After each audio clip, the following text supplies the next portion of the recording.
Hello, আসসালামু আলাইকুম everyone. কেমন আছেন সবাই? আশা করি সবাই ভালো আছেন। আমিও ভালো আছি আলহামদুলিল্লাহ।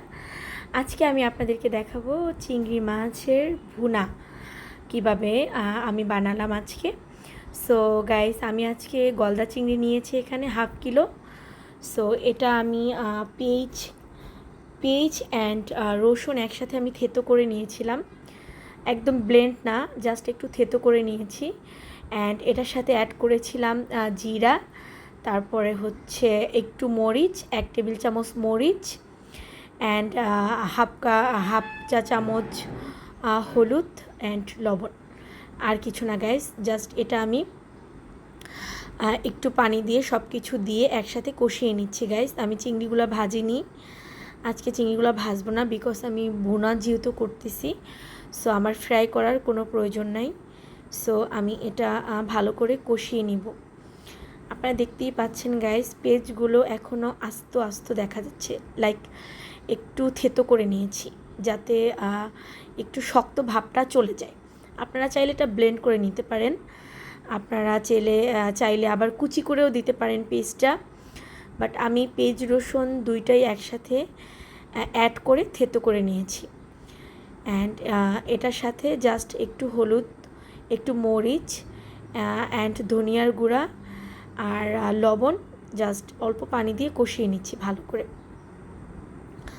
অ্যান্ড গাইস, আপনারা যদি এটার সাথে টমেটো অ্যাড করতে চান করতে পারেন, বা যদি অন্য কিছু লাইক আপনারা যদি অন্য মশলাও ইউজ করতে চান, লাইক অনেকে গরম মশলাও খায়, যদি অ্যাড করতে চান সেটা পারবেন।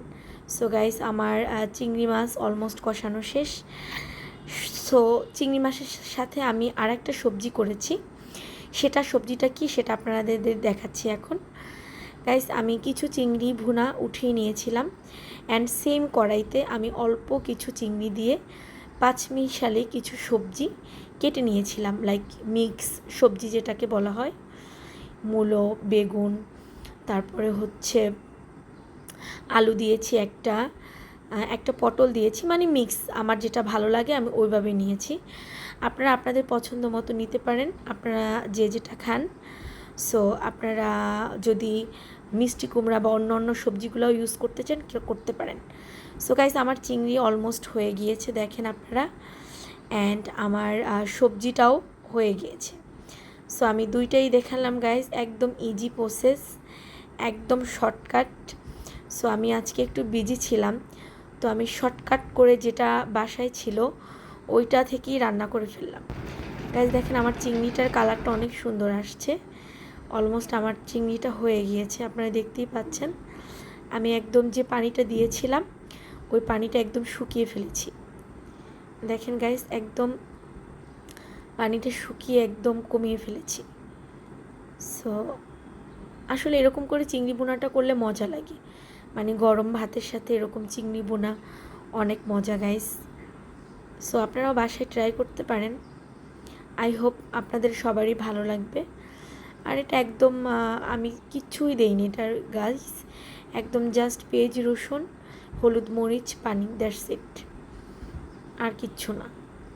সো একদম সিম্পল করে আপনাদেরকে সহজ উপায়ে কিভাবে আমি আজকে আমার চিংড়ি ভুনাটা করলাম সেটাই আপনাদের মাঝে শেয়ার করলাম। গাইস, আপনারা আমার ভিডিওতে লাইক কমেন্টস করবেন, অ্যান্ড যারা আমার চ্যানেলে নতুন আসছেন সবাইকে আপনাদের অসংখ্য ধন্যবাদ। আপনারা আমার ভিডিওগুলো পছন্দ করছেন, অ্যান্ড আপনারা সবাই আমার জন্য দোয়া করবেন, আমি জানি ফিউচারে আপনাদের ভালো কিছু দিতে পারি। আর গাইস, আপনারা ট্রাই করতে পারেন ধরনের একদম ইজি উপায়ে রেসিপিগুলো। আপনারা যদি বাসায় এরকম রেসিপিগুলো একদম ট্রাই করেন গাইস, অনেক সময় মশলা জাতীয় খাবার আসলে দেখবেন ডক্টররাও বলে যে অতিরিক্ত মশলা খাওয়া উচিত না, বাট আমরা তো বাঙালি, আমাদের সব খাবারই আসলে মশলা ঠিকমতো একটু ঝাল না হলে, স্পাইসি না হলে মজা হয় না। বাট আমি আজকে একদম মশলা একদম কমিয়ে দিয়েছি, একদম সিম্পল করে একদম মশলা কমিয়ে দেন জাস্ট চিংড়িটা ভুনা করে ফেলেছি। আমার চিংড়িটা একদম হয়ে গেছে গাইস। সো আমি চিংড়িটা তুলে রাখবো, অ্যান্ড আমার সবজিটাও আপনাদের দেখিয়েছিলাম, কষিয়ে রেখেছিলাম। সো সবজিটা থেকে দেখেন অলমোস্ট পানি বের হয়ে গিয়েছে। আমি পানি দেইনি গাইস, সো একটু ঢেকে দিয়েছিলাম।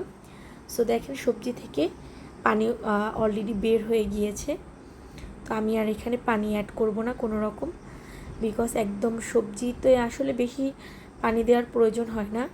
সবজিতে অল্প সামান্য পানি আপনারা দিলে, যারা অনেক সময় দেখা যায় আলু যারা ইউজ করেন সবজিতে, বেশিরভাগ আলুটা সিদ্ধ করার জন্য দিতে হয়, বাট আমি আজকে এখানে একদম সবজিগুলো চিকন করে কেটে নিয়েছি।